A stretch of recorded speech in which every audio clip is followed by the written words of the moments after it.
इस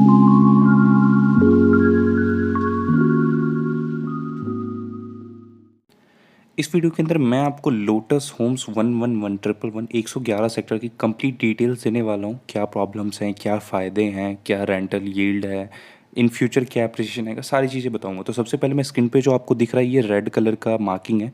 सिर्फ एक इस चीज़ की वजह से ये इस प्रोजेक्ट में इतना डिले आया है। मतलब आप यकीन नहीं करोगे, वहाँ पे फार्म हाउस बना हुआ है, बेसिकली छोटा सा फार्म हाउस है। उन वो अभी तक लैंड दिया नहीं है उन्होंने गवर्नमेंट को। सिर्फ उसी की वजह से ये प्रोजेक्ट इतना डिले हुआ है। अगर वो उन्होंने दे दिया होता, हैंड ओवर कर दिया होता, आज ये प्रोजेक्ट बहुत पहले ही इसका ओसी मिल जाता। तो अभी इसका ओसी मिल चुका है वैसे। एक एक तारीख को ही मिल गया था, ऑलमोस्ट एक तारीख को मिल गया था। तो अभी मैं पहले प्रोजेक्ट की डिटेल्स की बात करूंगा। मतलब ये तो आपने देख लिया, मास्टर प्लान प्रॉब्लम मैंने आपको बता दिया। ये है जो सामने रोड है, ये चोमा गांव का रोड है। आपको आगे जाके रेलवे फाटक मिल जाता है। यहाँ पे ये टेम्पररी एंट्री है जिससे आपको अभी एंट्री एग्जिट करनी है। परमानेंट जब तक वो फार्म हाउस नहीं हटेगा तब तक परमानेंट नहीं बनेगा, ये बता देता हूँ, क्लियर कर देता हूँ आपको। और इसका जो कमर्शियल है, ये इसका कमर्शियल है। कमर्शियल भी ऑलमोस्ट रेडी है, फिनिशिंग का काम सिर्फ चल रहा है इसके ऊपर। और ये सारी चीज़ें ज़्यादा काम नहीं है इनमें, ये आप कह लो एक डेढ़ महीने में सारा ख़त्म कर देंगे ये। क्योंकि इसमें कोई कंस्ट्रक्शन का काम नहीं है, सिर्फ रास्ते बनाने का काम है। तो ये जो टेम्प्रेरी एंट्री है, आपको भी एंट्री और एग्ज़िट इसी एंट्री से करनी होगी। क्योंकि मेन एंट्री पे आपको ही पता है एक बहुत बड़ा क्वेश्चन मार्क बैठा हुआ है। मतलब फार्म हाउस बेसिकली है वो हटने नहीं वाला, अभी नहीं हट रहा है बेसिकली। आने वाले टाइम में तो देखो गवर्नमेंट अगर चाहे तो हर चीज़ को हटा सकती है। जैसे एक्सप्रेस वे बनाने के लिए हटा दिया उन्होंने सारी चीज़ों को, तो इसको भी हटा देगी। कंस्ट्रक्शन क्वालिटी अगर देखी जाए तो बहुत अच्छा है, इसका मॉडल भी बहुत अच्छा इन्होंने बनाया हुआ है। मतलब कहीं से भी अगर मैं इन रियलिटी बताऊँ ना, तो अफोर्डेबल जैसा ही कहते हैं ना फील, वो बाहर से देखने में नहीं आता। हाँ, अंदर जाओगे तो अंदर आपको ऑब्वियसली आएगा, क्योंकि उतना ओपन एरिया नहीं है, उतनी पार्क की स्पेस नहीं है। और यहाँ पे आप देखोगे तो लोकेशन ये बसा हुआ है। अगर रात को भी अगर आप यहाँ पे ट्रैवल करते हो तो कहीं से भी आपको ऐसा अकेला वाला फील नहीं आएगा। तो राइट साइड में जो है अभी कम्प्लीटली ये लोटस की ही लैंड है। राइट में जितनी लैंड है ये लोटस है, लेफ्ट में चोमा गांव आ जाता है ये। तो देखो गांव भी बहुत पुराना बसा हुआ गांव है ये। तो यहाँ पे सारी चीज़ें आपको अवेलेबल है। एमसीजी से वाटर मिल जाएगा, इलेक्ट्रिसिटी है, पावर कट बहुत कम है यहाँ पे। तो प्रॉब्लम की कोई बात ही नहीं है। और आसपास लोकेशन आपको पता है, ये एक्सप्रेस वे से मैक्सिमम की बात कर रहा हूँ, 1.2 किलोमीटर्स मैक्सिमम होगा। और वो भी सिर्फ उससे एक छोटे से पैच की वजह से, क्योंकि थोड़ा सा टर्न लेना पड़ता है। वो पैच क्लियर हो जाएगा तो एक्सप्रेस वे से यहाँ पे आने में आपका जो टोटल टाइम लगेगा वो 3 मिनट लगेगा। 4 मिनट भी नहीं लगेगा, 3 मिनट लगेगा। बिल्कुल सीधा रास्ता है। अगर आप लोगों ने देखा हुआ है तब तो बहुत बढ़िया है, नहीं देखा तो एक बार जाकर देखो इस लोकेशन को। मैं अभी आपको ना फार्म हाउस दिखाता हूँ, जो एक मतलब कहते हैं ना पनौती बन के, सॉरी पनौती तो नहीं कहना चाहिए, उनकी अपनी लैंड, उनकी प्राइसिंग नहीं मिल रही है उनको अपनी। बट फिर भी यार इनके लिए तो है, क्योंकि इसके अंदर 800 फ्लैट है, उनके लिए तो ये पनौती हो गई ना। तो ये जो फार्म हाउस आपको सामने दिख रहा है, सॉरी टू से जिनका भी फार्म हाउस है, सॉरी भाई, लेकिन अगर हट जाते पैसे लेके तो कोई बात नहीं था। बट इनकी सिर्फ इस फार्म हाउस की वजह से जो सीन हुआ है ना, ये प्रोजेक्ट इतना डिले हुआ है। ये करंट रास्ता है जिससे आपको ट्रैवल करना है, ये अभी नंदन फार्म, सिर्फ इसी की वजह से इस प्रॉपर्टी की आज ये कंडीशन है। अगर ये हट जाता फार्म हाउस तो मैं लिखित में दे सकता हूँ, इस प्रॉपर्टी की आज की ही कॉस्टिंग होती 45 से 50 लाख रुपए। आज की बता रहा हूँ मैं। अभी तो वैसे रीसेल वैल्यू इसकी भी आ रही है 40 से 42 लाख रुपए की। अब ओसी आ गया, अब और बढ़ेगा। क्योंकि एक्सप्रेस यहाँ से मतलब देखो, प्राइसिंग में ना, प्राइसिंग और सारी चीज़ें मैं आपको लास्ट में बताऊंगा। पॉजिटिव पॉइंट बहुत, मतलब बहुत अच्छी अच्छी पॉजिटिव पॉइंट है यहाँ की। ऑफिस स्पेसेस बहुत दूर नहीं है, मतलब वॉक इन डिस्टेंस पे ऑफिस स्पेसेस हैं, तो चीज़ें बहुत अच्छी हैं। रोड्स देखो यहाँ पे बनी हुई है, तो रात को कुछ भी नहीं। तो अभी आप सैम्पल फ्लैट का वीडियो देखो 2 BHK का, फिर मैं आपसे बात करता हूँ। तो ये जो है बेसिकली 2 BHK का सैम्पल फ्लैट है। एंट्री लेते ही लेफ्ट हैंड साइड पे ओपन किचन, इस ये वाला सामने वाला एरिया लिविंग कम डाइनिंग एरिया, एक ओपन वॉशरूम, ये आपका फर्स्ट बेडरूम। बेडरूम साइज़ बहुत बड़ा है। मतलब आप नॉर्मली मैं बताऊँ तो 11 बाई 13 का बेडरूम है। इसके साथ छोटा सा बैल्कनी है, मतलब यूजेबल बैल्कनी है। ऐसा नहीं है कि नाम के लिए बैल्कनी, इतना है कि आप यूज़ कर सकते हो। अफोर्डेबल में आपको इतना बड़ा नहीं मिलता बैल्कनी। ये आपका एक कॉमन वॉशरूम है जिसको आप दोनों साइड से ऑपरेट कर सकते हो, रूम के अंदर से भी बाहर से। ये इसका बेसिकली मास्टर बेडरूम है।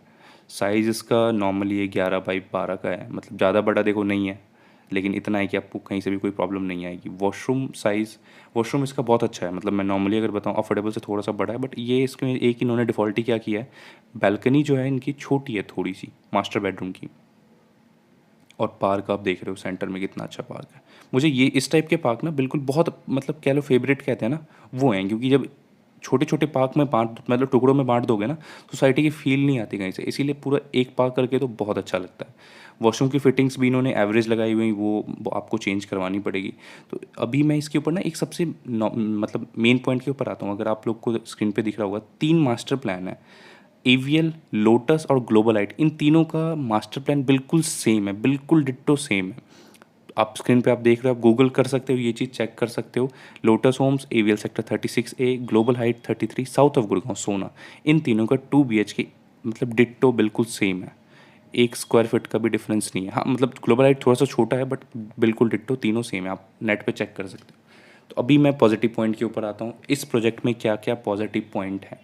तो सबसे पहले मैं बात करूँगा एज़ यूजुअल इंफ्रास्ट्रक्चर के बारे में। इंफ्रास्ट्रक्चर इसका मुझे एवरेज लगा।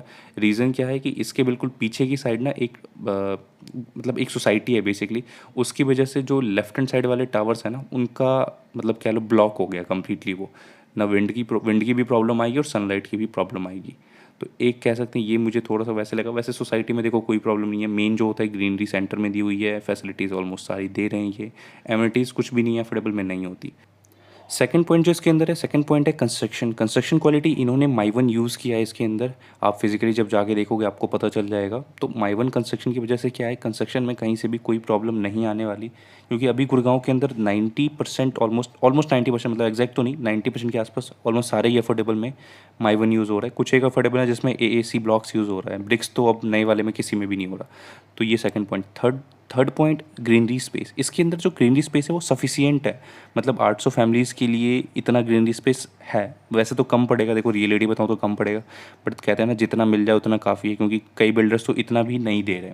तो आपके लिए ये भी सही है, इसमें कोई प्रॉब्लम आपको नहीं आएगी। और बीच में क्या है, ये टुकड़े टुकड़े में नहीं है, ये पूरा एक कंप्लीट दिया हुआ, तो उससे कहीं भी प्रॉब्लम नहीं आएगी। फोर्थ पॉइंट इन्वेस्टर्स के लिए, रेंट 1 BHK का 5 से 7 हज़ार, 2 BHK का 8 से 12 हज़ार।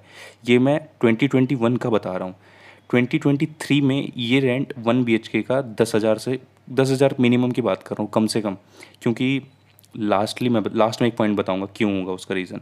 तो ये फोर्थ पॉइंट है। अभी जो फिफ्थ पॉइंट आने वाला है, सबसे मोस्ट इंपॉर्टेंट पॉइंट, M3M का जो SCO प्लॉट है वो सिर्फ यहाँ से 1.2 किलोमीटर्स के डिस्टेंस पे है, सीधा रास्ता जाता है। मतलब इन शॉर्ट अगर बताऊँ तो जो भी बैचलर्स या छोटी फैमिली जो भी जॉब करेगी M3M की SCO में, जो कंपनीज तो देखो आनी है, M3M कोई छोटा ब्रांड नहीं है, वो बड़ी बड़ी कंपनीज लेके आ जाएगा।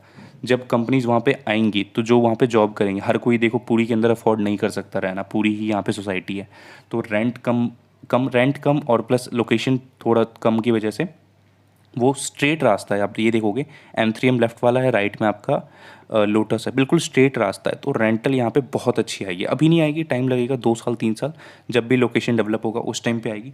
तो ये थी इसकी कुछ पॉजिटिव पॉइंट। और मैं एक रिक्वेस्ट करूँगा जो भी ओनर्स हैं इसके, आप इसको प्लीज़ बेचना मत, अगले 4 साल तक ना आप इसको बेचना मत। 4 साल के बाद बेचो, आपको खुद पता चल जाएगा क्या वैल्यू है इस लोकेशन की। इतनी रेंटल आएगी ना कि आपने उम्मीद नहीं की होगी, क्योंकि सामने ही SCO है। कोई ऐसा अफोर्डेबल नहीं है एक्सप्रेस वे पे जिसके बिल्कुल इतना नज़दीक SCO है जहाँ पे कंस्ट्रक्शन हो रही है। वैसे तो SCO है 89 सेक्टर में, प्रॉक्सिमा के सामने, मतलब बेसिकली लैंड है, बेस्ट टेक्निक है, बट वो इतना सामने नहीं है और प्लस इतनी कंस्ट्रक्शन नहीं हुई है, तो यहाँ पे पहले आएगा।